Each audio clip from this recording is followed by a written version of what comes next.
একদিকে কেন্দ্র সরকারের গ্রামীণ কৌশল্যা যোজনা, অন্যদিকে উৎকর্ষ বাংলা। কেন্দ্র থেকে রাজ্য সরকারের যুব কর্মসংস্থান প্রকল্পের আড়ালে নারী পাচার। নিউ জলপাইগুড়ি স্টেশন থেকে উদ্ধার 56 যুবতী, তুলে দেওয়া হলো পরিবারের কাছে। ঠিক কি ঘটেছিল?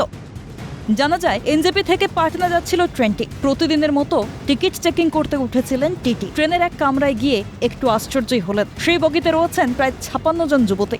এক্সপ্রেসে উঠেছেন, অথচ এতজনের মধ্যে কারোর কাছেই ছিল না টিকিট। যুবতীদের হাতের দিকে নজর পড়তেই দেখলেন প্রত্যেকেরই হাতে লেখা ছিল নাম্বার। সেখানেই টিকিট চেকারের সন্দেহ দানা বাঁধল। অন্যদিকে সোমবার সকালেই ভিন রাজ্যে মহিলা পাচারের খবর আসে রেল পুলিশের কাছে। তারপরই জিআইপি ও আরপিএফ যৌথ অভিযান চালাতেই পর্দাফাঁস মহিলা পাচার চক্রের। শিলিগুড়ি জিআরপি, এনজেপি জিআরপি এর যৌথভাবে রেড করে 56 জন 18+ ধরে অ্যাডাল্ট জাস্ট হয়েছেন সেই মেয়েদের উদ্ধার করা হয় ক্যাপিটাল এক্সপ্রেস থেকে। তাদের সঙ্গে 2 জনকে পাওয়া যায় যারা ওদের নিয়ে যাচ্ছিল ব্যাঙ্গালোরে একটা কি মোবাইল ফোনের যেটা ফ্যাক্টরি আছে সেখানে কাজ দেবে বলে। যুবতীদের জিজ্ঞাসাবাদে জিতেন্দ্র পাসওয়ান ও চন্দ্রিকা দুজনেরই নাম উঠে আসে। এদের মধ্যে জিতেন্দ্র কলকাতার বাসিন্দা ও চন্দ্রিকা শিলিগুড়িতে থাকেন। যুবতীদের সঙ্গে একই ট্রেনে তারাও ছিলেন। পুলিশ সূত্রে খবর, শিলিগুড়ির ইস্টার্ন বাইপাস সংলগ্ন ভিআইপি মোড় এলাকায় একটি বহুতল বাড়ি ভাড়া করে প্রায় 3 বছর ধরে সেখানেই এই কারবার চালাতো। ভাড়া নেওয়া বহুতল বাড়ির বাইরে দীনদয়াল উপাধ্যায় গ্রামীণ কৌশল্যা যোজনা ও রাজ্যের উৎকর্ষ বাংলার লোগো লাগানো ব্যানার।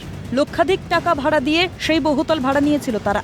কেন্দ্র ও রাজ্যের যুব কর্মসংস্থান প্রকল্পের আওতায় এই মানব পাচারের কাজ চলছিল বলে মনে করছে পুলিশ। ইতিমধ্যেই 2 জনকে গ্রেফতার করা হয়। ভবেশ পেট্রোল পাম্পের ওদের একটা ট্রেনিং ইনস্টিটিউটের মতো করেছেন। 56 জনকে তারা মহিলারা ট্রেনিং দিয়েছিলেন। ট্রেনিংটা হচ্ছে হোটেল ম্যানেজমেন্ট, কিন্তু কাজ দেবেন কোনো একটা মোবাইল ফোনের কাজ করে।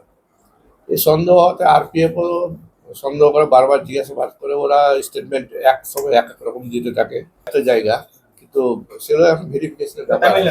হ্যাঁ, ভেরিফিকেশনের ব্যাপার আছে। আমাদের টিম যাবে ওখানে। অফিসটা কি তল্লাশি হয়েছে? আয়ও ওখানে বেরিয়ে গেছেন, আর আয়ও এসব করছেন। তদন্তকারী অফিসার যিনি আছেন, আমরা হিউম্যান ট্রাফিকিং বলেই আমরা এটাকে কেস করা হয়েছে এবং সেই মতো ওদের 2 জনকে কোর্টে ফরওয়ার্ড করা হয়েছে। উত্তরবঙ্গের আলিপুরদুয়ার, কোচবিহার ও জলপাইগুড়ি সহ বিভিন্ন এলাকা থেকে ওই যুবতীদের বেঙ্গালুরুতে নিয়ে যাওয়ার জন্য পাটনা ক্যাপিটাল এক্সপ্রেসে তোলা হয়েছিল। যুবতীদের অভিভাবকরা জানাচ্ছেন, নামী মোবাইল ফোনের সংস্থায় কাজের নামে টোপ দিয়েছিল অভিযুক্তরা। তাদের প্রত্যেকেরই হাতে একটি করে সিল ও সিট নাম্বার লেখা ছিল, কিন্তু কোনো রকম কাগজপত্র দেওয়া হয়নি, এমনকি টিকিটও দেখানো হয়নি। আমার মেয়ে তো ব্যাঙ্গালোরে যাচ্ছিল, কোনো টিকিট নেই। তো এখানে এসে দেখতে পাচ্ছি যে টিকিট নেই, হাতে ছিল মেরে দিচ্ছে। তো ভাবতেছি যে বিষয়টা অন্যদিকে, ওরা যে কাজে নিয়ে যাচ্ছে না, মনে করো যে ভাবতেই পারতেছি না আমরা ব্যাপারটা। কিসের কাজে নিয়ে যাবে? আইফোনের জন্য। আইফোনের কাজে? হ্যাঁ। কোথা থেকে কোথায় নিয়ে যাবে বলছে কিছু? না, এভাবে বলে নাই। ব্যাঙ্গালোরে কথা বলছিল, কিন্তু এই ট্রেনে শিলিগুড়িতে এনজেপিতে উঠে তারপরে বিহারে ছিল ট্রেনটা। স্যার, হ্যাঁ, জিআরপিদের ইসেতে হেল্পে আর কি বেঁচে গেলাম। মেয়েদের একটা ইসে পেলো জীবন দান, না তো বা ওরা নিয়ে গিয়ে কোথায় না কোথায় পাঠাইতো হয়তো। এই মানব পাচার চক্রের সঙ্গে আর কেউ জড়িত আছে কিনা তা নিয়ে তদন্ত শুরু করেছে পুলিশ। তবে যুবতীদের ফিরে পেয়ে খুশি পরিবারের সদস্যরা। পার্থ প্রতিম দাসের রিপোর্ট, ক্যালকাটা নিউজ।